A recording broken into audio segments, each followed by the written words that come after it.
para que puedan repasar un poco más lo que tienen el día de mañana, ¿sí? Ya. Fármacos en la hemostasia. ¿Qué era la hemostasia como tal? Vamos a proseguir aquí. La hemostasia, recordando vagamente, no tampoco no es que vamos a ir directamente como patología. La hemostasia se va a dar justamente cuando el colágeno y el factor de von Willebrand se van a unir y van a dar la adhesión plaquetaria, ¿ya? Así de simple, no es tan complejo. Aquí tromboxana 2, ADP, 5-HT, no hay tanto que decir acá, o sea, solamente lo agregué como para complementar. Solamente eso sí, hay que recordar que su proceso de adhesión va a ser así. Adhesión plaquetaria, la activación plaquetaria y la agregación plaquetaria. O sea, la formación de coágulos, ¿no? Esa sería la hemostasia, la formación de coágulos. Listo. Como tal, creo que ya todos deben conocer la hemostasia, entonces no hay mucho que redondar aquí. Solo agregar que las plaquetas se van a unir por, se podría decir, por algunos receptores llamado 3B, 2A. Luego vamos a hablar poco a poco de cada uno. Creo que aquí está, mira. 2B, 3A, perdón. Se me confundió. 2B, 3A, aquí está. Recordar, como siempre hemos hecho, el calcio es el ion más importante en todo el cuerpo. Si hay un aumento de calcio en cualquier zona, generalmente da una acción positiva. Si hay una disminución de calcio, hay una acción negativa. Por ejemplo, en el músculo, si en el músculo aumenta el calcio, hay contracción. Si disminuye el calcio, hay relajación. Aquí, en este caso, si aumenta el calcio, la agregación plaquetaria es positiva, o sea, es proagregante. Si se disminuye el calcio, la agregación plaquetaria disminuye, por lo tanto, pues simplemente hay una hemorragia o quizás no se coagula. Entonces es un antiagregante plaquetario. Así de simple.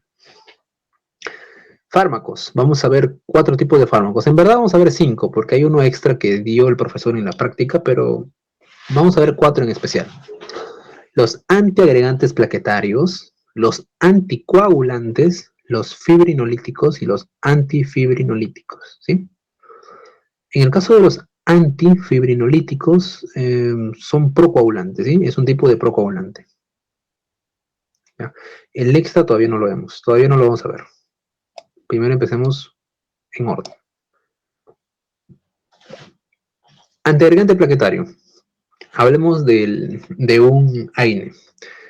Les voy a ser sincero, no me gustó que el profesor pasara de este tema de lo que es fármacos en la hemostasia a ir directamente en lo que serían antihistamínicos, porque siempre vemos el tema de AINES, o sea, primero es AINES y luego antihistamínicos. No sé por qué el profesor cambió el orden. Pero bueno, tenemos un AINE, el ácido acetil salicílico, miren. Este ácido acetil salicílico se va a unir a la COX. ¿Y qué es la COX? La COX es esto, miren. Primero tenemos al mastocito. El mastocito generalmente es una célula que está presente en todo nuestro cuerpo y se activa siempre y cuando haya una interacción con un alergeno o algún otro compuesto, ¿no? Que nos puede hacer daño. Va a liberar histamina, pero a la vez también libera otra, la fosfolipasa A2, ¿no? Esta fosfolipasa A2 va a dirigirse a la célula, o sea, a cualquier célula de nuestro cuerpo. Y justamente en la parte de la bicapa fosfolipídica, que está representado aquí, de la célula obviamente, se va a, a generar el ácido araquidónico. Este ácido araquidónico tiene 2 vías para convertirse. La vía de la ciclooxigenaso, también llamado COX, o la vía de la 5-lipooxigenaso, también llamado 5-LPOX. Vamos a tener diferentes resultados en cada uno de estos, pero el que nomás nos va a interesar ahorita en este momento es la vía de la COX. ¿Por qué la vía de la COX? Porque la vía de la COX nos va a transformar el ácido araquidónico en tromboxano A2. Y este tromboxano A2 va a ir a los receptores de tromboxano A2. Estos receptores de tromboxano A2 como tal, como tienen una proteína GP o Q, aumentan el inositol trifosfato y el diacilglicerol, o sea, el DAG. Por lo tanto, activa el sistema tubular denso, que sería el reservorio de calcio. Aumenta el calcio, es decir. Y al aumentar el calcio es un proagregante. Todo esto para decir que es un proagregante. No es necesario que se sepan todo, pero es un proagregante. Entonces, si todo este sistema de ácido araquidónico y todo esto nos da una agregación plaquetaria positiva, entonces nosotros queremos, como aquí mismo dicen, inhibir a esa, a esa, este, a esa agregación plaquetaria. Por lo tanto, el ácido acetil salicílico va a unirse a la COX y como tal ¿qué lo va a hacer? Lo va a bloquear. Pero ese bloqueo, a diferencia de muchos otros fármacos, va a ser irreversible, ¿sí? Como es irreversible, bueno, aunque la COX siempre se va a remodelar en cierto tiempo, ¿no? Pero es irreversible, por lo tanto su efecto es muy fuerte. Y esto va a generar que se disminuya el calcio. Si se disminuye el calcio, simplemente ya no hay agregación plaquetaria. Así de simple. Ya no hay agregación. Estos son antiagregantes, ojo, antiagregantes. Inhibidor de la COX. ¿Ya? Antiagregante plaquetario tipo inhibidor de la COX. Luego tenemos antiagregante plaquetario, pero de tipo inhibidor de la vía del ADP. El ADP, para darles contexto, va a ser secretada por la plaqueta. Y este ADP va a ir a un receptor llamado P2Y12. ¿Sí? Este receptor P2Y12 tiene una proteína llamada GPOQ. Esta proteína ya sabemos que activa el, el sistema, este, lo que es el inositol trifosfato, inositol trifosfato, el DAC, eso aumenta el calcio, ¿sí? Ese aumento de calcio, ya habíamos dicho, el calcio genera proagregación plaquetaria. Entonces nosotros queremos evitar esa proagregación, queremos que no se genere esta agregación plaquetaria, o sea, mmm, para que la sangre fluya normalmente. Entonces nosotros debemos de inhibir a este receptor P2Y12. Por lo tanto, necesitamos fármacos inhibidores de la P2Y12. ¿Quiénes son esos? Clopidogrel y el ticagrelor. Clopidogrel y ticagrelor. Medio raro, la verdad, un poco difícil de pronunciar. Yo siempre me acuerdo por Clopi nada más, y el Tri, y el Tica, nada más. Pero de ahí ya lo demás ya se me sale directamente. O sea, veo en la alternativa o la pregunta y ya. Si es para escribir, si me puede un poquito marear esto, pero hay que recordar esto sí. Es uno de los pocos fármacos que la verdad un poquito difícil de memorizarse. Pero los demás sí son un poco más factibles, ¿eh? Van a ver. Aún seguimos en antiagregantes, ojo, ¿sí? Antiagregante. Luego tenemos al bloqueador de los receptores del 2B3A. ¿Y quiénes son esos receptores 2B3A? Son justamente los receptores los cuales generan que las plaquetas se unan, o sea, que hagan esa agregación plaquetaria. El 2B se une al otro 2B y el 3A se une al otro 3A. Están como que abrazaditos. Nosotros queremos romper esa relación. Sonó raro. Queremos romper esa relación de plaqueta a plaqueta. Entonces, vamos a ser inhibidores de los receptores 2B3A. ¿Y quiénes son ellos? Tirofiban y eptifibatino. Eptifibatino. Estos de aquí son, se podría decir antiagregante, también se dice fibrinógeno, disminuyen el fibrinógeno, porque todo esto conlleva al aumento de la fibrina. Pero básicamente antiagregante plaquetario de tipo bloqueador de receptores 2B3A, simple. Ese es su mecanismo de acción. Como tal, estos no son tan utilizados porque generan hemorragia, pero no tanto como la heparina, que luego lo vamos a ver. Luego tenemos al inhibidor de la fosfodiesterasa, y se acuerdan que habíamos dicho que el inhibidor de la fosfodiesterasa era el que más nos importaba, era el de tipo 5, que estaba en los cuerpos cavernosos del pene. Ahora vamos a hablar del inhibidor de la fosfodiesterasa de tipo 2 y de tipo 3. El principal inhibidor de la fosfodiesterasa, en este caso de los antiagregantes plaquetarios, va a ser el dipiridamol, ¿sí? ¿Por qué? Porque simplemente va a ser así. El aumento del AMP cíclico, ya habíamos dicho del AMP cíclico, lo que va a generar es que se guarde, o sea, se almacene el calcio, ¿ya? Se almacena el calcio, por lo tanto, el calcio se va a disminuir en el sistema extracelular. Nosotros queremos que disminuya el calcio porque el calcio es el principal causante de la agregación plaquetaria y nosotros no queremos que se agregue la plaqueta, sino más bien que fluya tal cual, que no se genere pueden generarse trombos quizás también.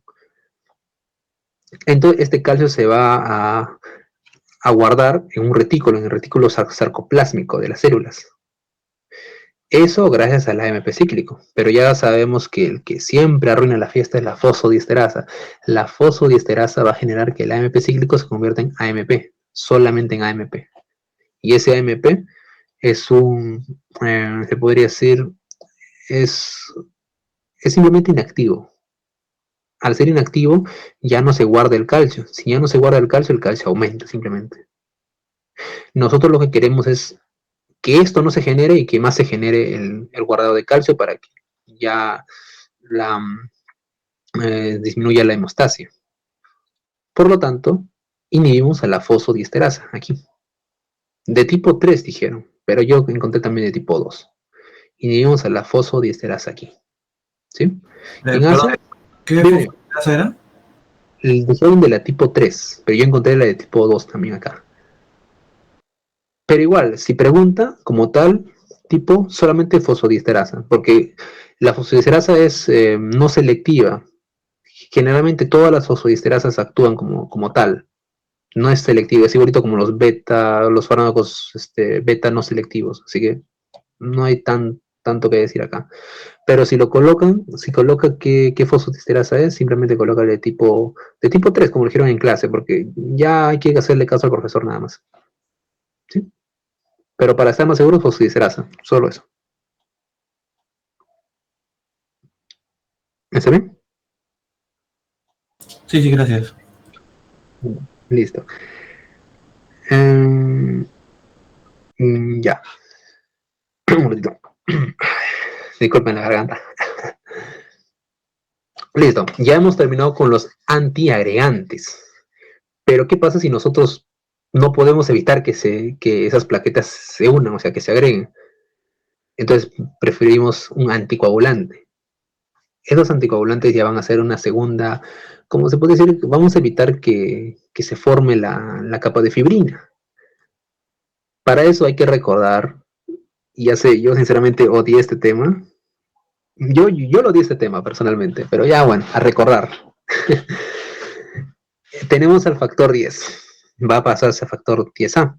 Y gracias al factor 5A pasa de protrombina a trombina, que es el factor 2A. Y este factor 2A, o también llamado trombina, convierte el fibrinógeno en fibrina. Solamente, ese es el resumen que hizo el profesor. Como tal, en el libro hay una escala mucho más grande, pero hay que hacerle caso al profesor al menos en ese sentido, porque hasta en su diapositiva colocó eso. Así que tal cual el profesor lo coloca, tal cual yo lo coloco. ¿Sí? Listo. Aquí podemos actuar de diferentes maneras, de tres maneras específicamente. Inhibidor indirecto de la trombina, inhibidor directo de la trombina también la 2. Son inhibidores de la trombina pero en diferente punto, ahorita vamos a ver. Y los derivados cumarínicos. Primero empecemos con los inhibidores indirectos y el otro indirecto de la trombina. Vamos a ir acá. Todavía no vamos a hablar del rojo todavía, ¿sí? Vamos a hablar aquí. Al inhibidor indirecto de la trombina. Voy a aumentar un poquito ya. Inhibidor indirecto de la trombina. ¿Qué van a hacer? Agonizan antitrombina 3. ¿Ya? Agonizan la antitrombina 3. ¿Y qué hace la antitrombina 3? Hace esto de aquí, miren. Aquí está. Antitrombina 3 tiene dos funciones. La principal función de la antitrombina 3 va a ser inhibir o bloquear el factor 10A. Pero hay otra antitrombina 3 más fuerte que a la vez que inhibe al 10A, también inhibe a la 2A, o sea, a la trombina. ¿Quién va a activar a la más fuerte y quién activa a la más débil? Ahorita vamos a verlo. Primero veamos a los inhibidores indirectos. ¿Por qué indirectos? Porque el fármaco como tal no actúa en el factor, sino actúa más bien en el que inhibe al factor, o sea, en el antitrombina. ¿Quién es? La heparina. La heparina se va a dividir en dos tipos. La heparina no fraccionada y la heparina de bajo grado o de peso molecular, ¿no? La heparina no fraccionada es la más fuerte y en este caso es la heparina sódica. Este va a inhibir a la antitromina 3, pero la antitromina 3 más fuerte, por eso aquí está heparina no fraccionada, antitrombina 3 y esta antitrombina 3 inhibe al factor 10A y al factor 2A. ¿Sí? ¿Quién es la heparina no fraccionada? La heparina sódica. Es muy potente. Y como es muy potente, puede generar que haya una hemorragia si es que no se controla su administración. Luego tenemos la heparina de bajo grado o de bajo peso molecular, también llamado. Sus siglas el HBPM, ¿no? Heparina de bajo peso molecular. Solamente va a agonizar la antitrombina, o sea, va a activar la antitrombina. Y esta antitrombina inhibe solamente el factor 10A, no al 2A, solo al 10. ¿Quiénes son esos? Enoxaparina, como el clásico protagonista, enoxaparina. Dalteparina, tinzaparina y danaparoide son solamente complementos. Enoxaparina es el que más se tienen que recordar. ¿Sí? Su antídoto, tanto de la heparina sódica como de la heparina de bajo peso molecular, es el sulfato de protamida, el cual generalmente lo que va a hacer es lo que sería antagonizar la antitromina 3. ¿Sí? El sulfato de protamida, su antídoto. Luego tenemos, esos son casos de heparina. Luego tenemos al derivado sintético de heparina también. O sea, es un tipo de heparina, pero es un derivado sintético creado por el hombre. ¿Quién es? El fondaparinux. El fondaparinux también va a ser débil. ¿Por qué? Porque va a agonizar la antitrombina 3, pero en este caso solamente el que inhibe al 10A. Igualito como la heparina de bajo peso molecular. ¿Sí? El más fuerte va a ser la no fraccionada. Con eso ya tenemos al inhibidor, a los inhibidores indirectos de la trombina. Pero ahora yo quiero saber el inhibidor directo, el que va a ir directamente a los factores de coagulación. Y para eso se dividen en dos. Aquí. Inhibidor directo del 10A y el inhibidor directo del 2A. El del 10A tenemos al rivaroxaban, apixaban. Y en el 2A tenemos al argatroban, dabigatran, lepirudina, vivalirudina, desirulirina. Pero generalmente los que puse primero son los que más se utilizan. La verdad, yo sí lo ordené así, para acordarme mejor de los que más se utiliza y al final los que menos se utilizan. Ya sé, chicos, esto es demasiado memorístico. Y sí o sí tienen que, yo les recomendaría mejor que practiquen solitos, o sea, ustedes mismos leyendo o repitiendo, porque esto sí como tal es recordar, la verdad, recordar. Luego, los diuréticos cumarínicos. En el caso de los diuréticos cumarínicos, ya no van a actuar como ya habíamos dicho, sino que va a ser el bloqueo de la epoxirreductasa. Y el profesor hizo este gráfico que me gustó también. La epoxirreductasa lo que va a generar es que, primero, la vitamina K está en una forma reducida. Esta va a pasar a ser vitamina K oxidada. Pero al pasar de vitamina K oxidada, va a generar que el precursor de los factores de coagulación se active y genere al factor 2, 7, 9 y 10. Y obviamente esto activa la cascada de coagulación. Luego la vitamina K de nuevo pasa a ser vitamina K reducida por la epóxido reductasa. Y así está en un constante óxido-reducción, ¿no? Redox. Si queremos inhibir a este constante cambio de potasio, tenemos a lo que sería, aquí mira, el bloqueo del epóxido reductasa. Podemos bloquear al epóxido reductasa gracias a la warfarina y el dicumarol. Pero preferentemente recordar a la warfarina. ¿Por qué le digo esto? Porque sí fue pregunta. Me dijeron el antídoto de la warfarina. La warfarina va a bloquear a la epóxido reductasa. Con esto, hacemos que la vitamina K oxidada no pase a ser vitamina K reducida y por lo tanto ya no vuelva a generar precursores del factor de coagulación aquí. Pero si nosotros ya no queremos la acción de la warfarina, podemos, se podría decir, hacer el efecto contrario gracias a la vitamina K, o sea, su antídoto. ¿Y qué va a hacer la vitamina K? La vitamina K, como tal, se encuentra reducida. Entonces es como que vamos a dar mayor vitamina K acá. Aquí se va a aumentar la vitamina K. Ya no van a necesitar convertirse de vitamina K oxidada en vitamina K reducida, no. Sino directamente vamos a aumentar la vitamina K reducida directamente a nuestro sistema orgánico y esto va a pasar a ser vitamina K oxidada. Y así genera los precursores de factores de coagulación. Listo. Finalmente, todo esto lo que hemos hablado son anticoagulantes. ¿Qué hemos dicho? Hay 4 tipos. Antiagregante, anticoagulante, luego tenemos fibrinolítico y antifibrinolítico. Y aquí en los fibrinolíticos vamos a hacer un énfasis. Fibrinolítico ya sería cuando ya se formó la capa de fibrina y nosotros queremos eliminar esa capa de fibrina. ¿Cómo así? Vamos a recordar de nuevo ese gráfico. Miren, aquí está el gráfico. 10 se convierte en 10A. El 10A, gracias al 5A, se va a convertir la protrombina en trombina. Esta trombina genera que el fibrinógeno se convierta en fibrina. Hasta aquí ya sabemos esto. Pero lo que no se mencionó es que hay otro componente llamado el plasminógeno. El plasminógeno se va a activar convirtiéndose en plasmina. Y esta plasmina inhibe a la fibrina. Pero esto generalmente está desactivado. ¿Quién lo activa? Vamos a activarlo gracias a los fármacos. Por eso estamos hablando de un fármaco fibrinolítico. El fármaco fibrinolítico es ateplasa, streptokinasa y tenepteplasa. El mecanismo de acción de estos fibrinolíticos son activar el plasminógeno. Mire, el plasminógeno se activa, se convierte en plasmina y la plasmina elimina la fibrina. Ese es su mecanismo de acción de los fibrinolíticos. El lisar los trombos, los coágulos. Trombos porque ya son patógenos, ¿no? Y si nosotros no queremos inhibir a la fibrina, más bien lo queremos agonizar, o sea, queremos inhibir más bien los que si la persona generalmente suele tener eh, problemas al formar coágulos, o sea, es más hemorrágico, entonces podemos ayudar a que la persona forme coágulos. ¿Cómo así? Inactivando a la plasmina. ¿Y cómo lo inactivamos? Con el ácido tranexámico y el ácido aminocaproico. Pero el profesor solamente mencionó el tranexámico, ¿sí? ¿Cuál es su mecanismo de acción? Inactivar a la plasmina, mira. Y la plasmina justamente es el que eliminaba la fibrina. Si eliminamos a la fibrina se queda ahí y se forma el coágulo. Por eso, fibrinolítico, el que elimina el coágulo, y el antifibrinolítico, el que deja el coágulo tranquilo. ¿Ok, chicos? ¿Hasta ahí todo bien?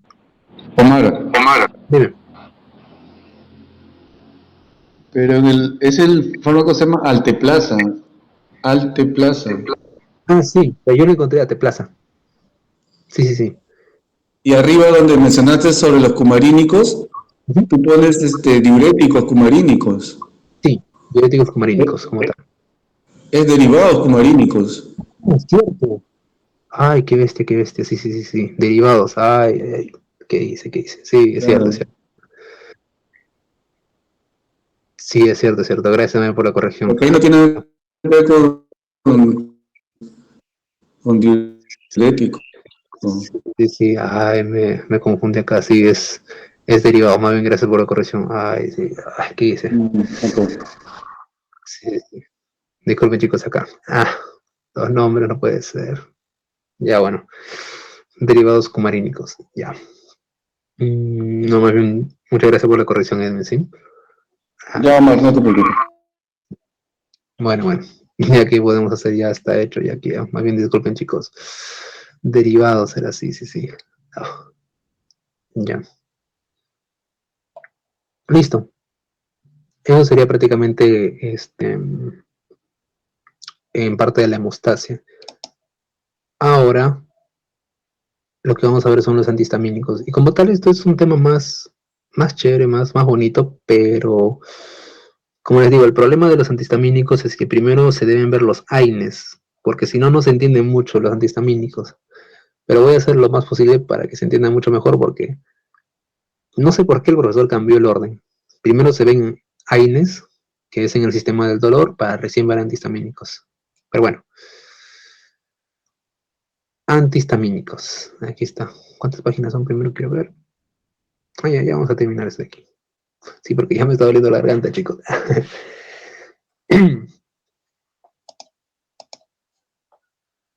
Vamos a hablar de, a ver, ¿dónde está? Ahí está, del mastocito. Aquí. El mastocito, antes de hablar de los antihistamínicos, hay que hablar del mastocito. El mastocito como tal es justamente la célula que se va a encargar de encontrarse con el alergeno y secretar tanto histamina como fosfolipasa 2. Ya habíamos dicho que la fosfolipasa 2 va a ir a las células, específicamente en su membrana, en su bicapa fosfolipídica, perdón, y en la bicapa fosfolipídica va a secretar o se va a generar el ácido araquidónico. Este ácido araquidónico puede tener dos vías, la vía de la ciclooxigenasa, que es la COX, y la vía de la 5-lipoxigenasa, que es la 5-LPOX. Dependiendo de qué vía, va a segregar diversos derivados. En la vía de la COX se va a segregar las prostaglandinas y la vía de la 5-LPOX los leucotrienos. En el caso de las prostaglandinas y leucotrienos van a ser espasmogénicos, o sea, van a generar un broncoespasmo, se va a cerrar tus vías aéreas. Mayormente es en leucotrienos, ¿sí? Porque las prostaglandinas generalmente dan fiebre. Los leucotrienos son los que más van a dar el broncoespasmo. Pero igual, tiene que ver, las prostaglandinas siempre tienen que ver también con el broncoespasmo en alguna forma, o sea, en menor forma, perdón, así que ahí lo dejamos. Pero más son los leucotrienos. Listo. Sí sabemos esto de acá, pero lo que se podría decir de un tema nuevo es esto. La histamina como tal, que va a ser secretada por el mastocito, va a llegar a su receptor, que es el receptor H1. Y aquí aún entre paréntesis, hay varios tipos de receptores de histamina. Tenemos receptor de la histamina H1, que está en el músculo liso, en el endotelio, en la parte cerebral y en diversas zonas del cuerpo, pero mayormente nos gusta hablar del cerebro porque ahí vamos a hablar de un sistema central. Esta histamina, este receptor de histamina de tipo H1 va a ser de tipo GPOQ, o sea, va a ser asociado a una proteína GPOQ. Por otro lado, tenemos al receptor de histamina de tipo 2, que es en la mucosa del estómago. Eso lo vamos a hablar en antiulcerosos, ¿sí? Ese receptor de H2 tiene una proteína, está asociada a una proteína llamada GS. El H1 y el H2 son los más importantes, son los receptores más importantes de histamina, porque el H3 y el H4 no vamos a utilizarlo farmacológicamente, solo lo dejé como un extra, pero farmacológicamente no son importantes. Los más importantes son H1, que está en todo el cuerpo básicamente, y el H2, que está en el estómago, ¿sí? Ahorita el que vamos a hablar es en el H1, porque el H2 se ven antiulcerosos. Listo, ya dando ese entre paréntesis, vamos a regresar con H1. El H1 tiene dos formas de presentarse, ya sea central o ya sea periférica. ¿Cuándo se da su acción periférica y cuándo se da su acción central? No lo sabemos. ¿Por qué? Porque puedo dar un fármaco, cualquier fármaco como tal que sea un antihistamínico, y este fármaco puede ya sea quedarse en la forma periférica o también puede atravesar la barrera hematoencefálica y puede llegar al cerebro. No es un condicionante de que, mira, este fármaco sí, este fármaco no. No. Cualquiera puede hacer esa transición de periférica a central. Otros, más que otros, obviamente. Pero bueno, primero hablemos de su efecto central. La histamina, nosotros estamos segregando histamina siempre. No es que solamente se segregue histamina cuando tenemos un proceso alérgico, no. La histamina siempre está segregándose constantemente, ahí dándolo todo. Ahorita estamos segregando histamina, pero no lo estamos segregando de una manera muy amplia. ¿Por qué? Porque si nosotros tuviésemos un efecto alérgico, por ejemplo, en mi caso, mi alergia más notable, por así decirlo, es en el caso de los ácaros del polvo. Yo ahorita estoy segregando histamina en niveles normales, pero si yo huelo polvo y este polvo llega a los mastocitos y el mastocito va a liberar histamina, o sea, más histamina de lo que libera, y entonces esta histamina va a generar un proceso más periférico. ¿Por qué? Porque me va a aumentar la rinorrea, miren. La rinorrea, la criorrea, voy a empezar a lagrimear, voy a empezar a segregar moco, rinorrea. Broncorrea quizás, si es que soy muy alérgico me va a dar una broncorrea, y así. Pero en el estado central, que es donde generalmente se da esta histamina, en poca cantidad obviamente, me va a dar el estado de vigilia, es decir, voy a estar activo, no voy a tener sueño, estoy constantemente ahí activado. Y el apetito me va a disminuir. O sea, es como una especie de adrenérgico, por así decirlo. ¿Ok? Obviamente no es un adrenérgico como tal, pero me va a dar un estado similar a un estado adrenérgico. ¿Ok? Porque recuérdense, miren, el H1, el H1 es GP o Q. Y este GP o Q generalmente, generalmente no, siempre activa o aumenta calcio. Y esto puede generar un estado más anímico, ¿no? Listo.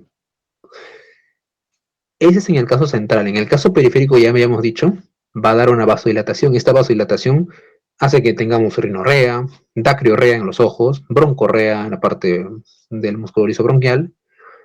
Podemos tener edema. Por eso algunas personas que son muy alérgicas al polen o algunas otras sustancias, ¿no? Hay muchos alérgenos, la verdad. Se les hincha la cara, se forma un edema. Eritema porque todo se vuelve rojo. Erupciones maculopapulares. Bueno, si alguien me conoce del ciclo pasado, sabrá que el ciclo pasado estuve con unas ronchas tremendas, porque ahí sí me agarró un ataque de alergia tremenda. Y eso no es algo que se vaya así nomás, dura mucho tiempo, puede durar semanas, esas erupciones maculopapulares, ¿sí? Activa el sistema de terminación periférica sensitiva, o sea, te empieza a dar escozor, picor, y créanme, ese picor no es para nada simple, no es como que te pica un zancudo y te rascas un poquito y listo, no, es un picor constante, no puede aliviarse solamente rascándose, ¿ya? Esa es la acción periférica. Luego también tenemos al broncoespasmo, ya en casos muy severos, ¿no? Se cierran las vías aéreas y empiezas a tener una falta de aire muy, pero muy fuerte, y aumenta el peristaltismo. ¿Por qué? Porque en algunos casos cuando nosotros comemos algo en descomposición, lo que da, lo que siempre nos dicen, ¿no? Va a dar diarrea. Entonces, aumenta el peristaltismo. Para que se recuerden, ¿no? Aumenta el peristaltismo. Esto está dividido por una capa. Esa capa se llama la barrera hematoencefálica. Hay fármacos que van a bloquear aquí, a la histamina, se llaman antihistamínicos. Cuando bloquean el receptor de histamina, van a hacer que no se den estos resultados. En la zona periférica está bien, pero en la zona central quizás no mucho. ¿Por qué? Porque la histamina nos genera el estado de vigilia. Si yo evito que se dé la histamina, o sea que la histamina haga biofase con su receptor, pues se disminuye el estado de vigilia, empiezas a tener sueño, cansancio. Por eso no está recomendable en personas que tienen trabajos activos, como son los conductores, choferes, lo que son recepcionistas. Hay muchas personas, prácticamente cualquier trabajo, cualquier trabajo. El estado de vigilia es muy importante. Si yo tomo un antihistamínico, siempre me recomiendan estar en casa. Y aumenta el apetito. Y cuando aumenta el apetito, aumenta el peso también. ¿Sí? Listo. Ese es el caso de los antihistamínicos. Ojo, antihistamínicos. Vamos a ver quiénes son esos antihistamínicos ahora. Todavía no estamos hablando de esto, ¿ya? Todavía no. Antihistamínicos, ¿quiénes son? Tenemos de generaciones. Primera generación y segunda generación. ¿Qué significa generación? Como ya habíamos dicho, creo que en las primeras clases. Si yo creo un fármaco, yo le voy a llamar, no sé, el fármaco R8, por ejemplo, ¿no? R8 ya, fármaco R8. Este fármaco va a ser para, no sé, para evitar la preeclampsia, por ejemplo. Pero su efecto adverso, no sé, hay que imaginar, genera mucha broncorrea. Entonces, ese es un fármaco de primera generación que tiene muchos efectos adversos. Pero viene otra persona y dice, ah, no, yo puedo crear un fármaco similar a lo que tú haces, pero con una mejor acción y menos reacciones adversas. Y ese fármaco ya pasaría a ser segunda generación. Es igualito acá.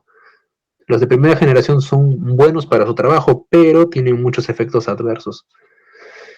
Ejemplo, son la clorfenamina, la clorfeniramina, tripolidina, difenhidrinato, dimenhidrinato y la ciproheptadina.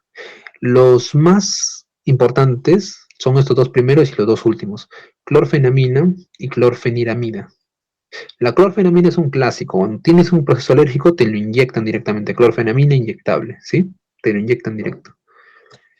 Es de primera generación. ¿Qué significa? que puede dar acción periférica como también puede dar acción central. Es decir, me va a generar un estado de sueño. ¿Por qué? Porque acá están inhibiendo el estado de vigilia, lo disminuyen, por eso me da más sueño y aumenta el apetito. Es en el caso de la clorfenamina. El dimenhidrinato, como tal, es un antiemético. También se utiliza como antiemético, que luego vamos a verlo. Antiemético significa que disminuye las ganas de vomitar, ¿sí?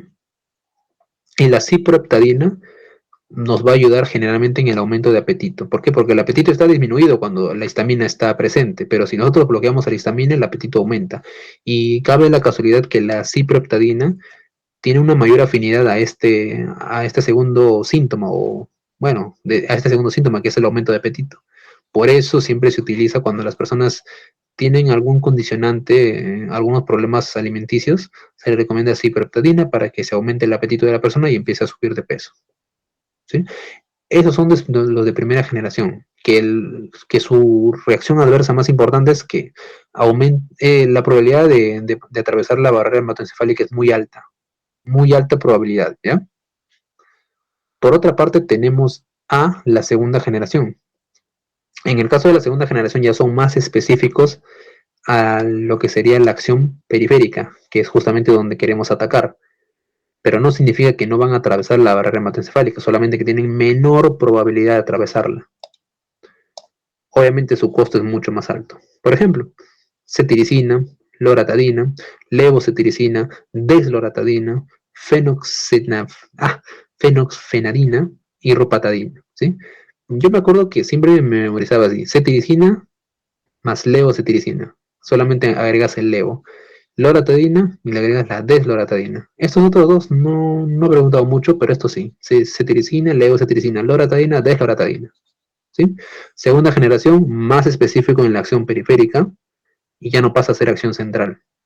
Por lo tanto, puede ser un poco más viable cuando una persona quiere trabajar y necesita un antihistamínico, porque disminuye la probabilidad de que te dé sueño, ¿no?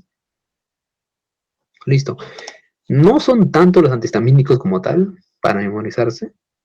Hasta ahí acabaría los antihistamínicos. Sin embargo, aquí viene un sin embargo, las RAMs de los antihistamínicos son, además de atravesar la barrera hematocefálica, generan, ya hemos dicho, somnolencia, aumento de peso también por el aumento de apetito, generan mareos también, generan problemas gastrointestinales, visión borrosa y sequedad bucal. ¿Ok? Esas son las reacciones adversas de los antihistamínicos. Ahora, el profesor mencionó también de los antieméticos. Te soy sincero, los antieméticos no van a venir en el examen. No van a venir. ¿Por qué? Porque no está en el tema. Antiemético no está en el tema del examen. Pero voy a tocar el tema porque el profesor lo tocó en la clase. Y le soy sincero, el profesor miente. Porque el siglo pasado también nos dijo que iba a venir el tema de lo que es el cálculo de dosis, y al final no vino ni una pregunta, a pesar de que el profesor juró y rejuró que iba a venir. Así que yo sé que el profesor también tiende a mentir en ese sentido. Así que hay que practicar antieméticos sí o sí, ¿no? Además, como una nota extra, para saber un poco más de eso, ¿no? Algo simple y rápido. Antiemético. Habíamos dicho que justamente un antihistamínico de primera generación era antiemético. Estamos hablando del dimenhidrinato. Y mire, para hablar de los antieméticos tenemos que hablar de sus receptores. Tiene tres receptores importantes: receptor de la histamina, receptor de serotonina y receptor de dopamina. Los tres receptores van a generar, cuando se activan, van a generar que se aumenten las náuseas. Si aumenta las náuseas, aumenta justamente las arcadas, que son esos movimientos de querer vomitar. Y finalmente inducen al vómito. Los fármacos que van a inhibir a cada uno de estos en orden son: el que va a inhibir a la histamina es el dimenhidrinato, como ya habíamos mencionado anteriormente. A la serotonina la inhibe el ondansetron, un poco raro de mencionar. Y el de la dopamina la va a inhibir metoclopramida y domperidona. Como tal, como le digo, no van a venir en el examen, pero siempre hay que tenerlo en cuenta esto, que es antiemético, ¿sí? Listo. Hasta aquí todo está claro. Creo que ese es el tema más fácil, porque como tal es un tema bonito, pero se entiende mejor cuando vemos AINES. ¿Por qué les digo esto? Porque miren, hemos hablado de la COX y de la 5-LEPOX. Y mira, la COX aquí, en la COX, ¿quién actúa? Mira, AINES. AINES van a actuar en la COX. En la 5-LEPOX van a actuar los preventivos asmáticos. Un momentito. Se me cerró.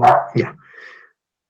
Los preventivos asmáticos van a actuar aquí, en lo que sería el inhibir a las 5-LEPOX, incluso también en los leucotrienos en parte. ¿Se me escucha bien, chicos? O creo que... Ay. Sí, sí, solamente que mi celular está medio raro. Como lo estoy cargando, me llegan notificaciones y se pone un poco lento. A ver, no me deja entrar.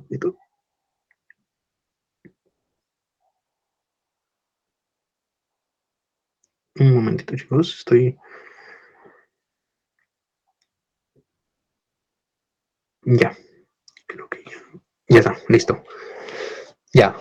Entonces, como les digo, los AINES van a inhibir a la COX, a la ciclooxigenasa. Y los preventivos asmáticos van a ir aquí, ya sea a los leucotrienos, o sea, a su receptor de leucotrienos o a la 5-LEPOX. También vamos a ver a glucocorticoides, que su acción va a ser también inhibir a la fosfolipasa 2, como también tienen otra acción aquí en la 5-LEPOX, pero luego vamos a verlo. Pero es es una previa que deberíamos saber, pero que el profesor no nos ha dicho, y eso no me gusta tanto, la verdad.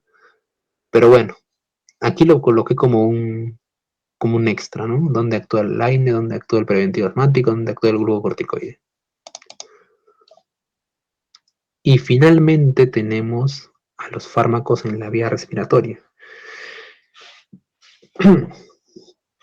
Aquí he dividido estos fármacos de la vía respiratoria en tres: broncodilatadores, antihistamínicos y preventivos asmáticos.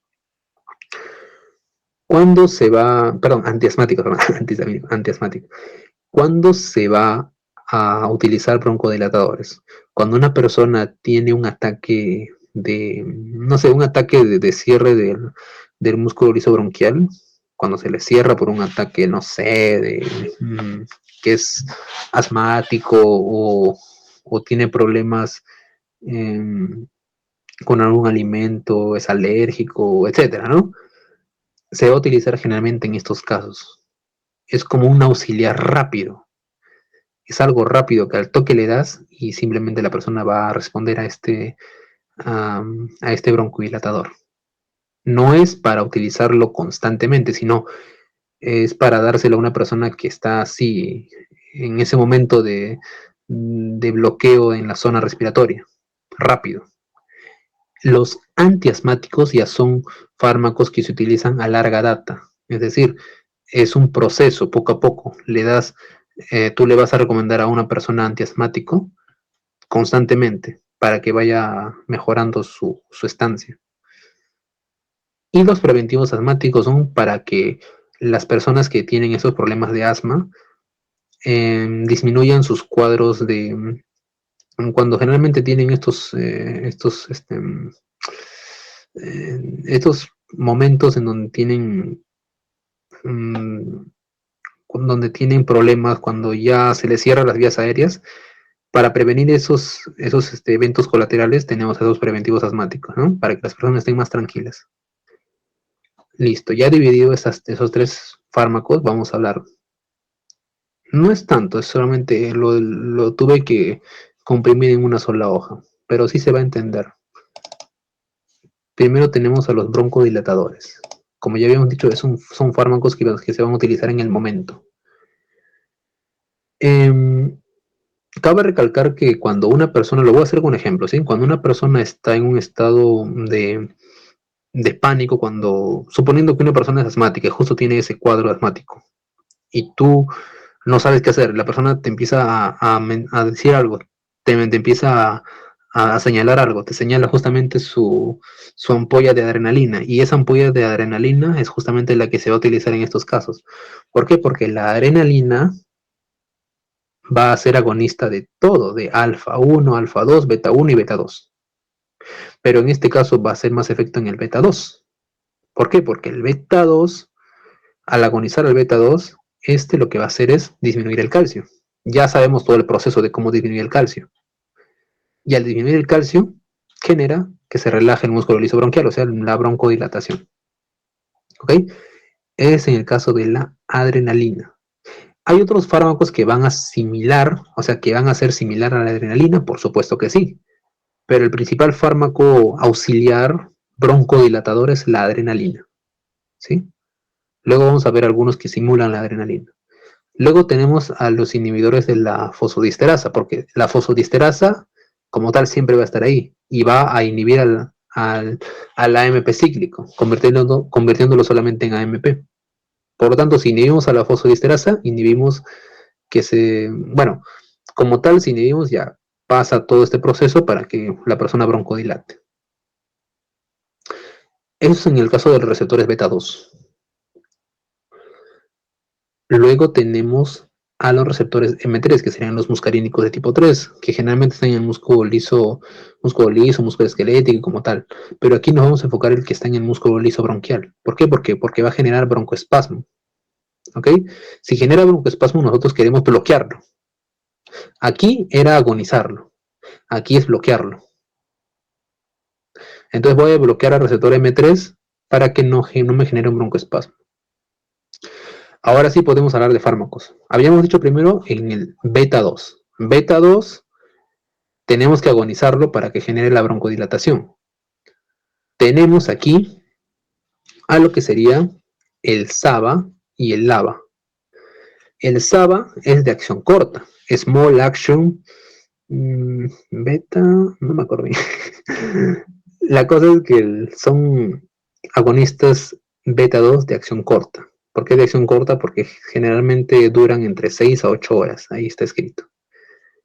¿Y quiénes son estos? El famoso salbutamol, fenoterol, clenbuterol. Estos tres fármacos de aquí son de uso de acción corta. Antes se usaba para personas con asma, pero ya no se usa porque el salbutamol, al tener una acción corta, poco a poco necesito más dosis. Y no es bueno tener mucha dosis. ¿Por qué? Porque al ser un agonista beta no selectivo como tal, va a activar también al beta 1. Y el beta 1 genera un aumento de ¿qué? De calcio en el músculo liso, en el músculo esquelético. Y en el músculo esquelético lo que va a generar es taquicardias, perdón, hipocalemia y tremor. Taquicardia generalmente genera en el músculo cardíaco, perdón. Pero sí, esto generalmente va a estimular efectos adversos muy fuertes. La persona que está con salbutamol suele estar temblorosa, suele estar taquicárdico, con su corazón así pulsante. Esos son de acción corta. Los de acción larga son el salmeterol y el formalterol. ¿Sí? Esos son los de acción prolongada, entre 10 a 12 horas. ¿Dónde está? Aquí está. Luego habíamos dicho también que podemos inhibir a la fosfodiesterasa para que no convierta el AMP cíclico en AMP y pueda seguir su rumbo a ser un broncodilatador. En este caso tenemos a las metilxantinas. Las metilxantinas van a inhibir a la fosfodiesterasa. Ya habíamos dicho, fosfodiesterasa de tipo 5 es el más importante. El sildenafilo, ya sé. Pero aquí también tenemos a otro inhibidor de la fosfodiesterasa. En este caso vamos a hablar de la teofirina y la amidofirina. Teofilina y amidofilina no son utilizados mucho. ¿Por qué? Porque tienen un estrecho margen terapéutico. ¿Y eso qué significa? Que puede pasar de dosis terapéutica a dosis tóxica muy rápido. Por lo tanto, pueden generar, obviamente, efectos tóxicos. Teofilina y amidofilina. Generalmente solamente se utiliza los agonistas beta 2 de acción directa, ¿no? Luego tenemos los anticolinérgicos, que ahora sí vamos a hablar del M3. Aquí sí o sí tenemos que bloquear. ¿Por qué? Porque me genera un broncoespasmo y nosotros no queremos broncoespasmo, queremos más bien broncorelajación o también llamado broncodilatación. Y aquí sí tenemos a los SAMA y a los LAMA. SAMA, acción corta de los receptores muscarínicos, y LAMA, acción larga de los receptores muscarínicos. ¿Quiénes son ellos? El de acción corta es bromuro de hipertropio. El de acción larga es bromuro de tiotropio. ¿Ok? No creo que sea muy difícil memorizarse esto de aquí. ¿Cuál es el efecto adverso medicamentoso de la serostomía? ¿Qué significa eso? Que disminuye la producción de saliva. ¿Por qué? Porque mira, el muscarínico 3 aumenta también las secreciones, porque se aumenta el calcio en las glándulas. Si nosotros bloqueamos eso, las glándulas ya no van a secretar, especialmente las glándulas salivares, ya no van a secretar saliva. Si no secretan saliva, pues se queda seca la boca. Serostomía. Todo eso que hemos hablado son los broncodilatadores. Ahora sí vamos a hablar de los antiasmáticos usados en el asma. Según el GINA 2023, utilizamos hoy en día utilizamos glucocorticoides para poder contrarrestar el asma. ¿Y quiénes son esos glucocorticoides? Los glucocorticoides también son llamados AINES. Ojo, no confundir con AINES. Los AINES, ¿qué significa AINE? A ver, chicos.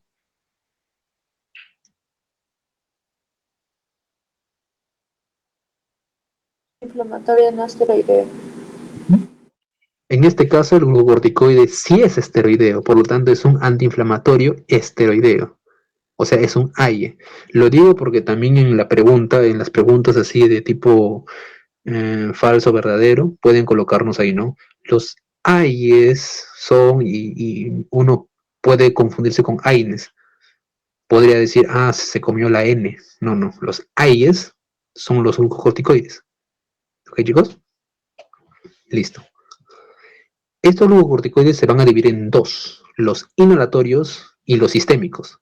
Yo les recomiendo siempre memorizarse los inhalatorios, porque es más fácil. Mira, beclometasona, budesonide y fluticasona. El budesonide es su prototipo. Si hablamos de glucocorticoides inhalatorios, el budesonide es el prototipo actual. Pero ahora, ya hemos dicho esto, pero ¿cuál es su efecto, su mecanismo de acción? Ahorita vamos a verlo, ¿sí? Su mecanismo de acción es un poco más compleja de los glucocorticoides. ¿Cuál es su efecto adverso? Al ser inhalatorio, necesitamos pasar por la vía bucal para llegar a la vía aérea, pero mucho de esos fármacos se va a quedar en la vía bucal, por lo tanto va a generar sequedad. ¿Por qué va a generar sequedad? Generalmente disminuyen la secreción, ¿no? Y eso puede generar el aumento de la probabilidad de tener candidiasis orofaringia. ¿Ok? Esos son los glucocorticoides inhalatorios, que son los más potentes en el caso del asma.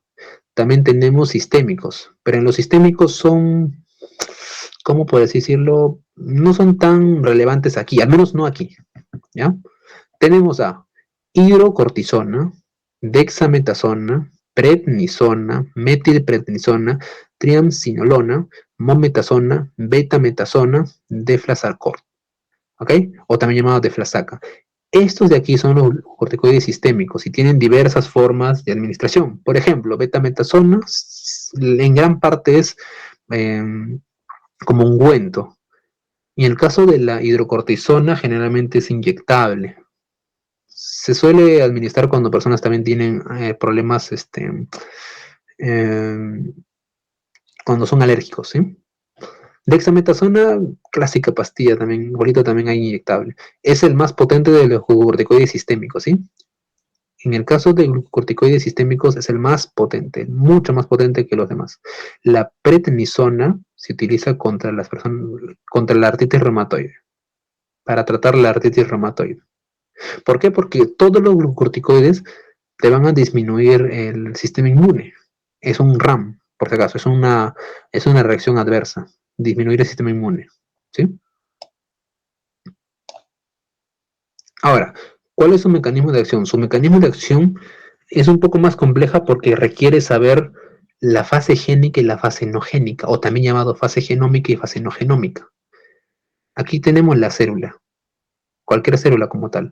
El glucocorticoide, esto no es glucosa, el glucocorticoide va a llegar a la célula y va a ser recepcionado por su receptor de glucocorticoide. Este receptor de glucocorticoide junto con el glucocorticoide van a ir al ADN. Y en el ADN se va a generar una respuesta génica, ojo, génica, también genómica, claro, pero génica es la respuesta génica. Esta respuesta génica va a generar ya sea la inducción de proteínas o también la inhibición de proteínas. ¿A quiénes induce? O sea, ¿a quiénes va a generar? A las lipocortinas. ¿Y qué hace la lipocortina? La lipocortina va a bloquear a la fosfolipasa 2. ¿Y quién es la fosfolipasa 2? Es esta de aquí, miren. Voy a ir arriba. Aquí. La fosfolipasa 2 es justamente lo que secreta el mastocito cuando tienes un proceso alérgico. Si eliminamos esto, eliminamos todo. Así de simple. Entonces, ¿por quién es inhibido la fosfolipasa 2? Aquí está. Por las lipocortinas. Recuérdense que cortina que bloquea. Las lipocortinas van a bloquear la fosfolipasa 2. ¿Y quiénes son? ¿Y quiénes estimulan a la lipocortina? Los glucocorticoides. En la fase genómica o la fase génica, ¿ya? También aumentan la expresión de receptores beta 2. ¿Por qué aumentan la expresión de receptores beta 2? Porque siempre los beta 2, aquí están, van a generar la broncodilatación. Y eso es muy bueno para nosotros. Y si hay más receptores, pues más posibilidad de que se aperturen, ¿no? Pero también induce a la inhibición proteica. ¿A quién van a inhibir? A las inmunoglobulinas, ¿ok? Y en este caso, pues disminuye en cierta parte el sistema inmune también, ¿sí? Listo. Ahí está la inhibición proteica. También tenemos la fase no génica. La fase no génica va a ser directamente para la célula, o sea, ya no va a requerir que el glucocorticoide ingrese al ADN, sino que directamente la célula entra con un receptor que está en su membrana y va a generar que la célula actúe. ¿Y qué va a hacer? Induce a la inhibición de la COX. Va a ir directamente a la COX y la va a eliminar, igualito como un AINE. La respuesta de la fase génica va a ser lenta. ¿Por qué? Porque necesita ingresar a la célula y eso demora. En cambio, la fase no génica directamente va a ir a la célula y ¡pum! Listo. Disminuye la COX. Es algo más rápido, ¿sí? Sus dos fases. Las RAMs, ya habíamos dicho. La dexametasona como tal, al ser el más potente, es un potente inmunodepresor. Va a deprimir al sistema inmune. También son diabetogénicos. Son proglaucomatosos. Aumentan la probabilidad de tener glaucoma. ¿Por qué? Porque aumenta también el problema de hipertensión arterial, ¿no? Feocromatismo, te vuelven feo. Mentira, chicos. Va a generar un tumor en las glándulas suprarrenales. ¿Ok? El feocromatismo. El hiperaldosterismo, llamado también el síndrome de Cushing. El edema y la osteoporosis son esos RAMs. Los más representativos son Cushing, osteoporosis e inmunodepresión. ¿Sí? Los demás siempre se suelen encontrar en estos fármacos aquí. Listo. Es en la fase, esos son glucocorticoides. Y finalmente tenemos a los preventivos asmáticos. ¿Cuándo se usan estos preventivos asmáticos? Cuando la persona ya quiere evitar estas fases de crisis, ¿no? De crisis asmática. Entonces, para evitar estas crisis asmáticas, vamos a utilizar estos preventivos asmáticos. ¿Y quiénes son esos? Tenemos de 3 tipos. En verdad son 4, pero se divide en 3, porque al final ese 3 se divide en 2. ¿Ya? Primero recordar, ahora sí vamos a recordar esto de aquí. Mastocito, le llegan lo que serían los alergenos. El mastocito libera fosfolipasa 2. Esta fosfolipasa 2 va a ir a la bicapa fosfolipídica generando ácido araquidónico. El ácido araquidónico va a ir por la vía de la 5-lipoxidasa y la vía de la COX. En la vía de la COX produce prostaglandinas. Pero en la vía de la 5-lipoxigenasa que más me interesa, genera leucotrienos. Y los leucotrienos son potentes que serían constrictores o broncodilatadores. Si estamos hablando de un proceso alérgico. Broncoconstrictores, ¿verdad? Proceso alérgico. Recuerden, chicos. Los leucotrienos tienen su receptor, que sería los leucotrienos B4. Aquí generan esa acción. Listo.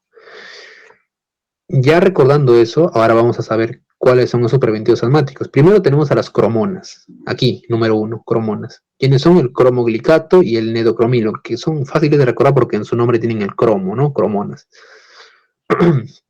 Luego tenemos anticuerpos mononucleares, las cuales son la omalizumab, medio rarito, ¿no? Y denosumab.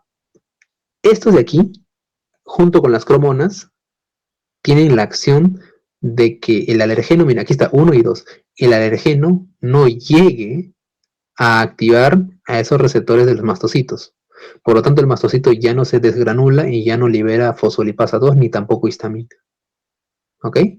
Por eso aquí puse como nota, las cromonas y los anticuerpos monoclonales inhiben la desgranulación del mastocito bloqueando la interacción con el alergeno. Aquí, ¿ven? Bloquean acá los receptores de los mastocitos. Por otra parte tenemos a los antileucotrienos. Los antileucotrienos tenemos de dos tipos. Primero, antileucotrienos porque van a disminuir la acción de los leucotrienos. ¿Y cómo actúan? Simple. Primero, inhibimos a la vía de la 5-lipoxigenasa, el cual es la vía del ácido araquidónico para generar leucotrienos. Si ya no generamos leucotrienos, disminuye esta acción, obviamente. ¿Quién es el que inhibe la 5-lipoxigenasa? Sileutón. Recuérdense siempre, el sileutón. Por otro lado, quizás, si no queremos acá esto, podemos también inhibir a su receptor de leucotrieno B4. ¿Y quién es el receptor del leucotrieno B4? Montelukast, Zafirlukast y Pranlukast. Como representante clásico, el Montelukast. Esos son los inhibidores o los bloqueantes, o también llamados antagonistas de los receptores de leucotrienos de tipo LTB4 o leucotrienos B4. Y listo, chicos. La verdad, me disculpan que tuve algunos errores, como ya habíamos visto aquí, ese receptor, ese nombrecito de diurético, mal. Y bueno, como tal, solamente decirles que estudien un poquito los nombres, bueno, estudiarlo también, porque algunos también no me los he memorizado todavía, que son un poquito más difíciles de memorizar, pero como les digo, la práctica como tal, repetir. Y listo, chicos, eso básicamente sería todo. Traten de repasar bien, suerte más bien para los chicos que van a llevar el día de mañana. Y bueno, eso sería todo como tal. Repasen bien lo que son los receptores alfa, beta, porque nos ayudan bastante a entender muchas cositas, ¿sí? Quizás ahí también puedes ayudarte a recordar algunas cosas. Bueno, chicos, muchas gracias por estar aquí y disculpen como les digo nuevamente por el error. Pero bueno, ya darlo todo en el examen nada más, chicos. Muchas gracias, más bien. Gracias, Omar. Lo que nos dijo que averigüemos fueron justamente la interacción, ¿verdad? Ahí lo tengo apuntado. Dudo que venga, o sea, dudo porque como tal no hay una pregunta que te diga cómo funciona esto, cómo funciona otro, no. Pero igual, traten de buscar esa interacción, ¿ya? Lamentablemente no tuve, como les digo, el tiempo para buscarlo porque estuve más enfocado ahorita en recordar estos fármacos.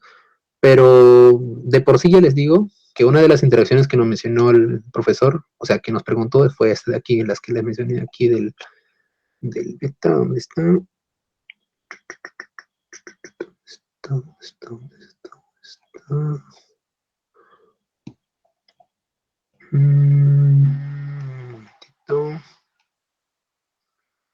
Aquí está. La asociación que yo encontré, como les digo, es esta asociación de aquí.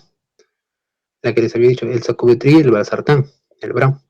El YECA y el BRA también. Mencionó que también se utilizaba glucocorticoides más, ay, no me acuerdo el nombre que mencionó. Pero básicamente la asociación que nos mencionó que investiguemos se usa en estados estos estados de aquí, miren, de aquí, en estados asmáticos. Pero, como les digo, lastimosamente ya no me alcanzó el tiempo para buscar esa asociación, pero de acá un ratito lo buscaré un poco más tranquilo y ya se los mando. Sí, chicos, más bien gracias por recordarme porque sí, con todo en la cabeza ya me había olvidado poner esa asociación. Solamente llegué a poner una asociación, pero la otra, la segunda, creo que no llegué a buscarlo como tal. Pero bueno, chicos, más bien como les digo, gracias como tal a todos ustedes por estar aquí y bueno, como les digo, suerte para el día de mañana, sí, chicos. Para todos, sí. Omar, ¿pasarán el video de tu repaso? Sí, se va a pasar el compañero Jean-Pierre. Ah, ok, Ahí gracias. está grabando. Sí, listo, chicos. Cuídense más bien.